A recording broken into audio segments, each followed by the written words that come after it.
The Yankees have done it. They've tied up the American League Championship Series at 2-2. They have yet to lose at home this postseason, and were an excellent 51-30 at home during the regular season. And Game 5 represents the final Yankee Stadium affair of the ALCS. They could very well go back to Houston with a series lead. Just one win from the World Series. Except, they're facing Dallas Keuchel, who hasn't allowed a run to the Yankees in the postseason in 13 career innings, and similarly has won 41 regular season era against them over 6 starts and 44 2/3 frames. These are small samples all around, of course, but so is the Yankees' postseason success at home. And now we get to pit the two against each other. We'll be live blogging the whole affair, starting at 5:08 p.m. ET. As usual, if you want to catch up from the beginning, scroll down to the first inning header and work your way back up. 7th inning. Tanaka is still out here, and it's hard to blame New York for that decision considering the way he's throwing the ball. He gets Bregman to fly out, strikes out Carlos Beltran, and just now threw out his 100th pitch of the outing to Marvin Gonzalez. He strikes out, and that's 8 on the night for Tanaka. You think he's going to opt out this offseason after the postseason he's had. Peacock strikes out Judge to kick off the bottom of the 7th. So the Astros are still capable of getting him out. That's good news for Game 6. At least, they might need to figure out a new plan for Sanchez, though, as he just hit a laser for his 3rd dinger of the postseason. 5-0. Yankees. Then Gregorius hits a double, and human white flag Francisco Liriano begins to warm up in the Astros bullpen. Houston isn't waving him around just yet, though, as Peacock finishes out the inning. The Astros have a tougher job in front of them with just 6 outs to go, though. 6th inning. 4 runs is a serious deficit given the way the Astros have been scoring this series. Just as a reminder, 2-2-1-4-0 is where the Astros are in each game of the series so far. Altuve makes an out to open the 6th inning, so I guess he didn't hear what I was saying. Correa strikes out, and Tanaka has 6 Ks to go with his 10 groundouts. Brad Peacock is warming in the Astros bullpen, which means that, if there is a Game 7, it's probably going to be Charlie Morton on the mound. Well, that or Justin Verlander is going to talk his manager into letting him pitch Game 6 and Game 7. Tanaka gets his 3rd fly out of the game to close out the 6th. And that might be it given New York's bullpen easily has 3 innings in it. Harris is still in the game, and he's facing Castro. Castro strikes out, Bird walks, and then Frazier lines out to left. Headley is up now, and he's batting lefty for the first time tonight with Keuchel out of the game.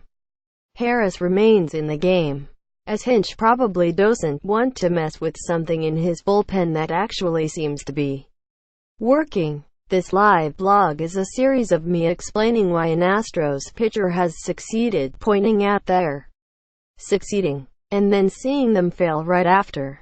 Harris gives up a double on a 3-1 count, and the Yankees have 2 runners in scoring position with 2 outs. Enjoy your inheritance. Peacock. To his credit, he got out of it without giving up anything else. But also it's 4-0 Yankees and Houston only has 9 outs left to close that gap. 5th inning. Beltran strikes out to begin the frame, giving Tanaka 3 for the game. Marvin Gonzalez gets a single, however, and then advances to second on a ball in the dirt.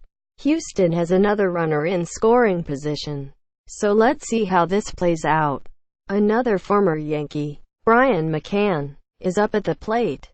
He's yet to collect a hit in the ALCS, and already struck out once against Tanaka tonight. McCann works to a 3-1 count, and the Tanaka-Sanchez battery stop for a conversation to sort out what the plan is for this all-important pitch. McCann still doesn't have a hit in the ALCS, but he gives Tanaka his first walk of the evening, and the Astros now have Springer up, 2 runners on, and just the 1 out. It's now up to Reddick to do something with these base runners, as Springer strands 2 with a called strike 3. Reddick follows suit, and the Astros have now stranded 6 base runners in 5 innings. Todd Frazier hits a Keuchel slider deep, but not deep enough, as it lands in Springer's glove. Alex Bregman's been so good defensively in this series, but an off-balance throw is also off-target, giving Headley a chance to advance to second after a single. Aaron Judge is up with 2 outs, and Hinch has come out to talk with Keuchel. John Smoltz thinks the Astros manager is letting Keuchel decide if he wants to pitch to the big slugger with first base open. Keuchel wants the big boy to himself. And here we go. Judge ends up working a full count shocker and Keuchel walks him in the end. Normally, you might wonder what the difference is between Sanchez and Judge, and why Keuchel would be so careful with Judge when Sanchez is up next. But the Astros seem to have him figured out more than they do Judge. Keuchel's already punched him out twice. 2. The Astros figured wrong. Sanchez lines to left, and drives in a run to make it 3-0. Judge is at third base now. 2. So there could easily be another run by the time Gregorius is done. Gregorius hit a single right past Altuve, and now Judge has scored to give them a 4-0 lead. That's also the end of the night for Keuchel. So now we have an answer to the question posed at the start of tonight's game. It was Keuchel's dominance of the Yankees against the Yankees' dominance at home, and the latter has won out. Will Harris gets Houston out of the 5th. But, yeah, 4th inning. Tanaka enters the 4th inning at 44 pitches, and retires Correa on a grounder to short on his 3rd pitch of the at-bat. The Yankees might be able to get a lot out of Tanaka tonight. But will they bother to when there is a day off tomorrow for the bullpen to recover? Anyway, Gurriel is Tanaka's 2nd strikeout victim of the game. It's been grounders that are working for the righty so far, as he's induced 9 of them against 1 out in the air to this point. And that was the opening play of the game. 2. There's ground out number 10, courtesy Alex Bregman, and Tanaka's through 4 scoreless. Keuchel gets Hicks to pop out to Altuve in shallow right field. And even though it's only the 4th inning, it feels like Houston needs to keep the Yankees off the board this inning. The second Tanaka starts to slip, Girardi is going to start sending out the relievers Houston hasn't been able to hit against. And the fewer runs they need to score when that happens, the better their chances of catching up before we're through 9. Keuchel is still pitching a good game here, as he racks up his 8th strikeout to end the inning, and has given up 2 runs through 4. He's also thrown just 60 pitches, so he has plenty left in the tank. 2. And that'll be important for the Astros, considering their bullpen is much thinner than New York's. 3rd inning. The inning begins with Joe Buck explaining to the audience that we missed the first pitch because FS1 didn't come back from commercial fast enough. But I saw it. Was I the only one? Or did Buck just cover because FS1 came back basically as Tanaka was in his windup? Either way, the first pitch was a strike. And so was the last one McCann saw. He struck out. And now it's back to George Springer in the top of the Astros lineup. Springer singled on a fly ball to center that the Yankees miscommunicated on, bringing up Josh Reddick with just the 1 out. Reddick worked a 3-2 count, which let Springer take off for second on the next pitch, and that helped the Astros avoid a double play. Springer is now at second. Altuve is up, and the Astros have something going with 2 down. No luck for Altuve or the Astros here. However, another groundout, and another scoreless frame for Houston. Chase Headley is the DH for the Yankees today. and he didn't read the memo about how Yankees DHs aren't supposed to get hits. That's a leadoff single for New York. And now Brett Gardner and the top of the lineup are back up. Well, that's some fancy first basing by Gurriel there, as he spins and throws on a grounder to get the lead runner at second base. Gardner is the faster runner and now he's the lead runner. But he's also the only one. And New York traded an out for that speed. Of course, if Aaron Judge hits a dinger, it won't matter how fast the runner is or how many outs there are. Keuchel stayed inside to try to keep it from happening, but Judge ripped a double down the line anyway, and Gardner's speed ended up paying off after all, as he scored from first base. 2-0. Yankees. Sanchez can't keep it going, and he strikes out for the second time already tonight. Now it's cleanup hitter Didi Gregorius' turn to drive Judge in and extend this lead. He also whiffs, so Keuchel escapes with just one run allowed. But he can't keep doing that or Houston isn't going to be able to catch up. Second inning. Yuli Gurriel is hitting .400, .438, .567 this postseason, which carries the one. Pretty good. He's now hitting better than that, as he just laced a double to lead off the second. I'm not calculating how much better. Alex Bregman is already up and I don't have time for such things. Bregman grounds out, but moves Gurriel along to third base. Now it's Carlos Beltran's turn to try to drive him in. He fails in that, though, as he hits a grounder to an infield that's in, keeping Gurriel stuck at third.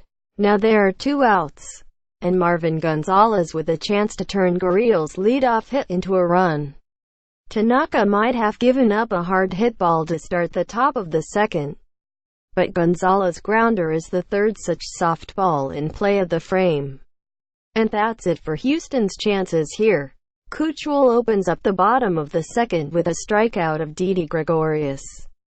Aaron Hicks and Starlin Castro are still due up, with Greg Bird next in line should one of them reach. Hicks grounded out on the first pitch, but Castro found a Keuchel fastball that caught too much of the strike zone and hit a double off the wall in left. The Yankees have a runner in scoring position for Bird. Unlike the Astros in the top half of the frame, New York capitalizes with a Bird single to right field. It's 1-0 Yankees. Keuchel's scoreless streak against the Yanks ends at 14 2/3 innings. And here's Todd Frazier. Keuchel ends the inning with a strikeout of Frazier, but the Yankees still got themselves an early lead. First inning. I didn't mention Masahiro Tanaka in the intro, but mostly so I could do so here. He's been great in his 2 starts so far, with the Yankees' offense in Game 1 of the series the only reason he wasn't a winner in both of his starts. He'll face the usual top of the Astros lineup: George Springer, Josh Reddick, and Jose Altuve. Springer takes Tanaka to the warning track, but Yankee Stadium somehow contains a fly ball in right field, and Aaron Judge managed to grab it without crashing into the wall. Not everyone had as much luck defensively. Todd Frazier made an error on Altuve's grounder to third, and now the Astros' second baseman is safe at first, and Carlos Correa is up with 2 outs. He grounds to Frazier as well, and this time, it's fielded cleanly, ending the top of the first. Here's Dallas Keuchel, who has 57 innings of crushing the Yankees in his career. That doesn't mean he will again here in Game 5, but that history has to make Astros fans feel a lot better about having lost the last 2 games. Here in New York, Keuchel starts things off well enough, getting Brett Gardner to ground out on his second pitch, and then striking out the suddenly hitting very well in the ALCS Aaron Judge. The Astros do not have a Judge plan like Cleveland did, and it shows. Gary Sanchez also punches out, and that's a scoreless first for both sides.